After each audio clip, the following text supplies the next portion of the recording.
Welcome to Coming About with David Paragamian, the podcast that dives deep into the minds of leaders who have transformed their businesses and industries, paving the way for a better future. Here's Dave. I'm back with Ray Rosti, President of Media at Klick Health, the Toronto-based global healthcare agency powerhouse. Klick was the first healthcare agency to be named Agency of Year at the One Show, and I know they picked up a pile of awards at Cannes this past summer. We've been talking about Ray's journey into healthcare marketing and advertising, from his humble upbringing, watching way too many television ads, and his early jobs in pharma and insurance, to becoming a pioneer in digital media during the rise of what we call marketing, and what in the old days, Ray, you used to call internet marketing, which I find so wonderful and anachronistic. Ray, in part one of our conversation together, you mentioned one of my favorite buzzwords, omnichannel. And I've always felt that just like internet marketing or digital marketing, this is another one that just needs to be retired. At some point, I think we need to take the word omni and forget about it, because good marketing will just naturally be omnichannel marketing. Is that how you see that playing out with the teams and brands with whom you work? I have this saying that, omnichannel is about connected data, and connected data starts with connected people, right? So there's not this magic machine behind the scenes. It's doing everything. It's really like smart people putting their heads together, really architecting the right framework of omnichannel. More importantly, just defining what omnichannel means to us and our clients, and sort of building out that roadmap. I think, if you try to solve it in one fell swoop, you're not going to be successful. So, in a lot of these things, I say it's a lot of singles, right? A lot of singles add up to a big score. And that's really where we have to focus. If we try to focus on the sort of end state first, we're never going to get there. Obviously you need that 5-year roadmap to get there. But it's you have to break it into smaller chunks. And I think that's, it's sort of the ongoing problem I see in our industry is we have these like buzzwords. It was, for a while it was content, right? Content.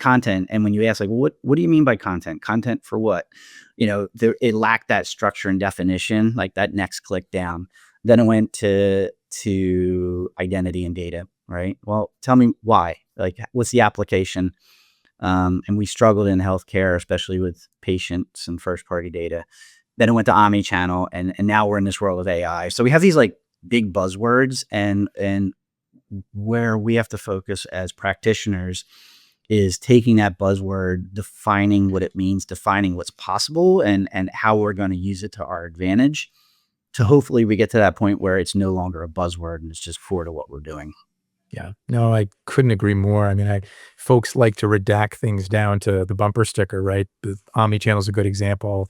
AI is a great example.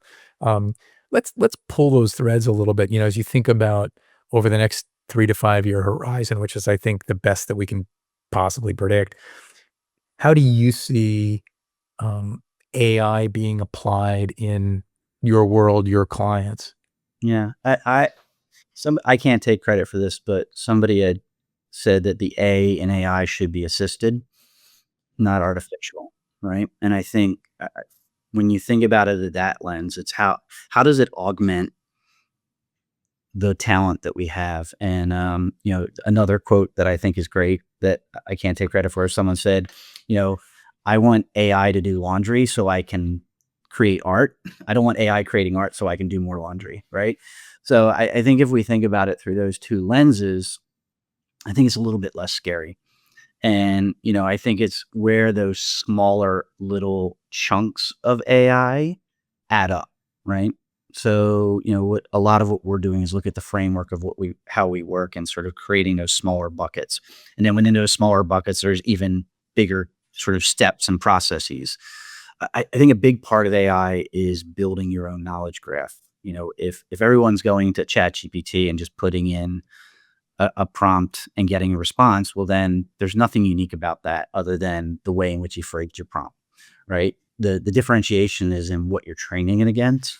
So a lot of the foundational things that we've done in the past around content, around data, around omnichannel, like they all, like if you have that foundation, then AI becomes really powerful, right? Because you're pointing AI at a foundational knowledge graph of information or tools that I think change the outcomes, right? Or allow you to work faster. And that's, you know, really where we're focused is continuing to look at our foundation. How do we create assets that are unique to Klick? And then how do we layer AI on top of that to build speed and augment our team that we have?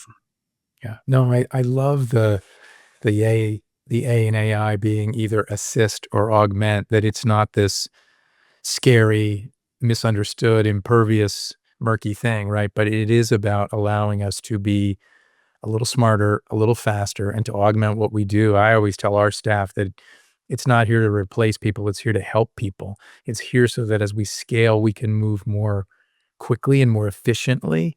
And I think that you said something earlier using the baseball metaphor of singles, right?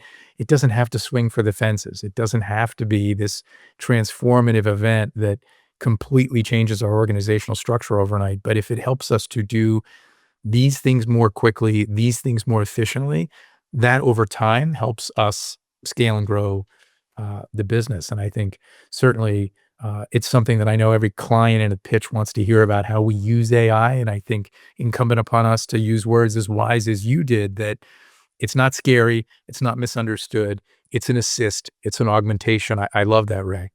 Well, and I think the first focus AI is like, oh, great. You're going to find a way to do your job cheaper. So you're going to pass those savings on to me. And I think, yes, obviously we're going to find efficiencies, but really what we all have in our day to day is a list of what we have to do. And then there's a list of what we'd love to do. Right. So how are we getting to that list of things we'd love to do? And how can AI get us there? And it's really about, really enhancing in the work that we're doing, but also the speed at which we do it. Right. And I think ultimately that improves our offering, but also the experience our clients have with us. Yeah. Yeah. One other trend topic that I think is worth touching on, I'd love to get your input on, is the role of influencers in healthcare marketing. We certainly know, look through Instagram and you'll certainly get some inspiration on what handbag to buy, what hotel to stay in. I get the role of influencers in consumer goods. But influencers are playing a role in healthcare marketing too. We see celebrities endorsing brands for migraines and vaccines and those sorts of things. Any thoughts on the positive side and or the watch outs of the role of celebrity and micro influencers here in healthcare? Yeah, what's working? Let's talk negative first and then land on a positive note. I think the challenge for us is fragmentation, right? I think if you think about the early days, we've all seen the doctor's mug that says my medical degree disagrees with your Google search. Now add influencer and all these other places where people are getting information. I think as a marketer, as a brand manager, that just becomes harder. One, because, when you think about search being an influencer, like that's pretty contained. Like we can look at the data there and we can suss out like what people are searching. We can look at where they're landing and get a good understanding of how they're being informed or what's influencing their behavior. We can look at what brands are trying to change that behavior or influence behavior. How do we draft off of that? When it comes to social media, that experience is unique for almost everyone based on the algorithms and that algorithm sort of dialing up what they think a person is going to engage with. So, it really requires a lot of focus for us as an agency to scour that content through hashtags and when transcripts are available to really identify who those influencers are. But more importantly, if you think about influencers as their own contained media agency or media offering that has their own audience, then you have to look at like, well, who are they influencing? And are those people influencing the people we want to reach? And then it's really about like, what are they saying, right? And how much do we agree with or disagree with? So, I think when you think about it just from like the purposes of informing audiences, it's a challenge. It's certainly a challenge. Now let's talk about the positive. The positive is it is really interesting in the sense that we're having these media entities of one, and they're reaching people in different ways and they're trusted. Um, so, what we really work on from an influencer perspective is finding those individuals, understanding who they're reaching, understanding if they're a good fit for the brand as far as what they say and how they can influence. And then how do we guide that conversation that is trusted and informed? So I there's a ton of value in it. I saw a stat yesterday outside of our industry where of the Grammy winners recently, I think it was like 7 of the top 10 songs trended on TikTok before they trended on any music platform. So it really is in many ways, when you think about the way in which people spend screen time and consume media, it's where people are spending a lot of their time. And in some ways, much more time on that on that platform, on that screen than your traditional television or CTV, right? The most dangerous thing as a marketer is to believe that your media consumption is the same as everybody's. And so what we need to do as we think about having stronger segmentation is obviously understanding that BD behavior, understanding the flip side of those influencers and what they're putting out in the market and who they're reaching. And then how do we find them, but also leverage them to reach and inform audiences that we are trying to reach. And it's complex. It's complex because it requires different sets of skills, different sets of tools, different data points. So when you think about fragmentation, what it does for us and our clients, it makes it more expensive, right? You're taking $10 and now dividing it 20 different ways versus 5 different ways. And that's where this fragmentation really has a financial impact on our industry. But also it's for us, it's okay. So how do we solve this? How do we do it quicker, better, faster, with more insights and more accuracy? And how do we measure the impact that it has? So those are the exciting things as well. As much as they're a puzzle or a challenge, they're also opportunity, as you said, for us to really build differentiation. Yeah, no, I agree with you 100%. I saw a recent Deloitte survey that said that certainly for the younger generation, the Gen Zs, that, the number one screen that they're looking at, 1.4 hours a day is social. They're scrolling with their finger, and less than an hour on, connected TV, et cetera. So, other devices. So that's the platform. That's where, influencers live. And as you said, we have to meet them there, and it has to be strategic. And I also love the idea that we're going to measure, we're going to track, we're going to be analytical, we're going to use data, because at the core, obviously, as good media people, numbers matter, and that we're reaching the right people at the right time with the right message. And I think we'll be able to track and see the impact that influencers play as part of an omnichannel campaign. We think about it just from a consumer perspective, but here's the scary thing for us in this industry is the oldest Gen Z is like 27, 28. That's when you start your residency. So we're heading into a world where there's going to be 4 different generational cohorts diagnosing and prescribing, right?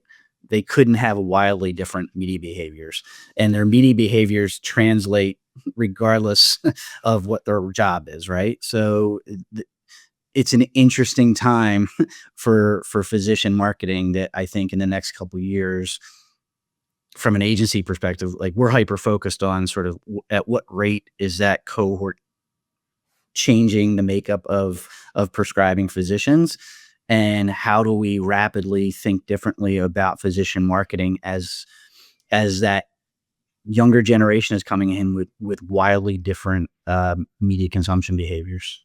Yeah.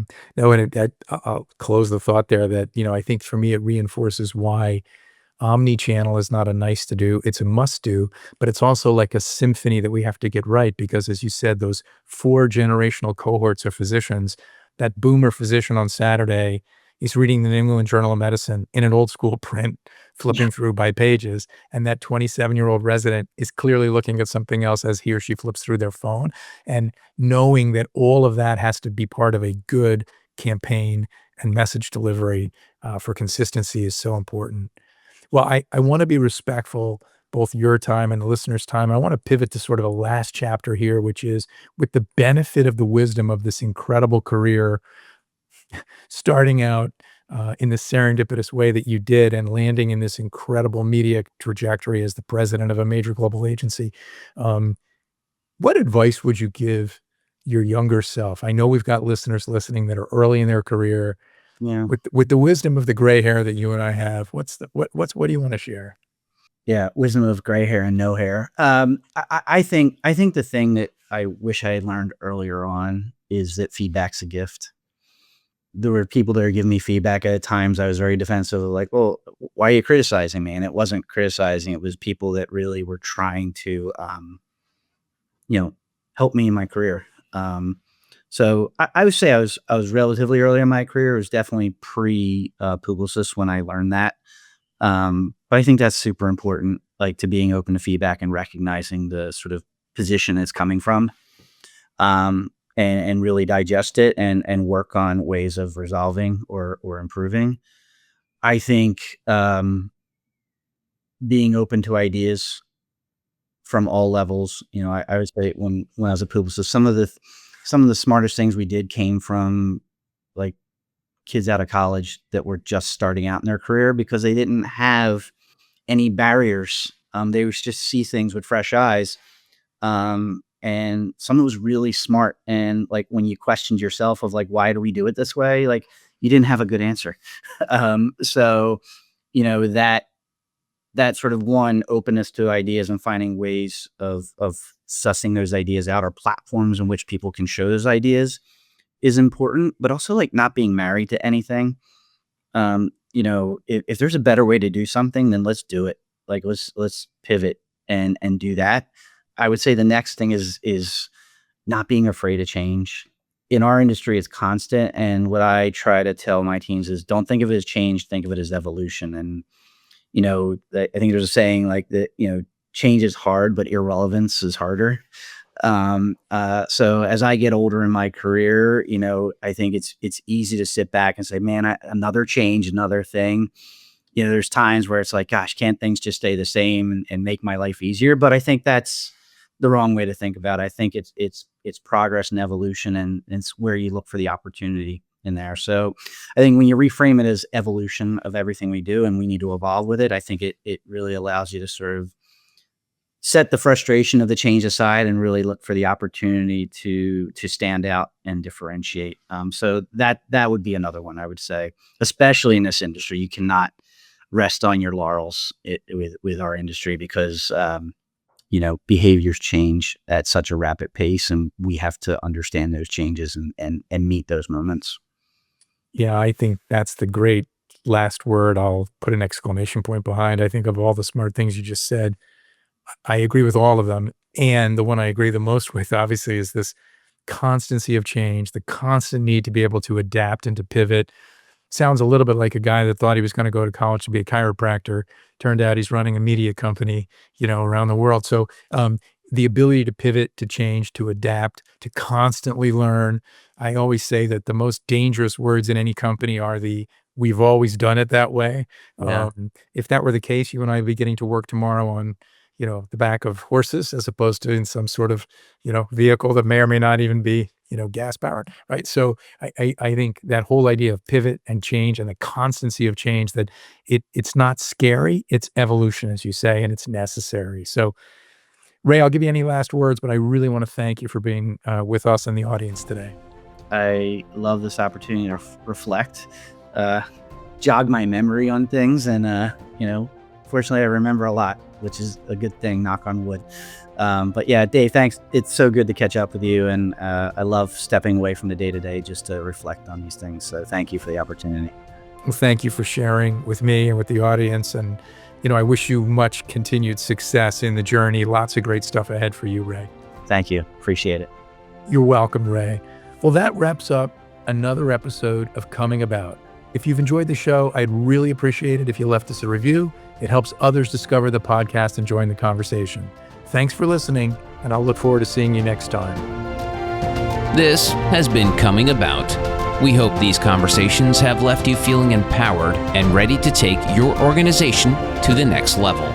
To speak with Dave about your business transformation or to learn more about Health Monitor Network, go to healthmonitornetwork.com. And don't forget to check out his book, Coming About: How We Transformed a Major Media Company and the Lessons There for You. Available wherever books are sold. Coming About with David Paragamian is a production of Advantage Audio.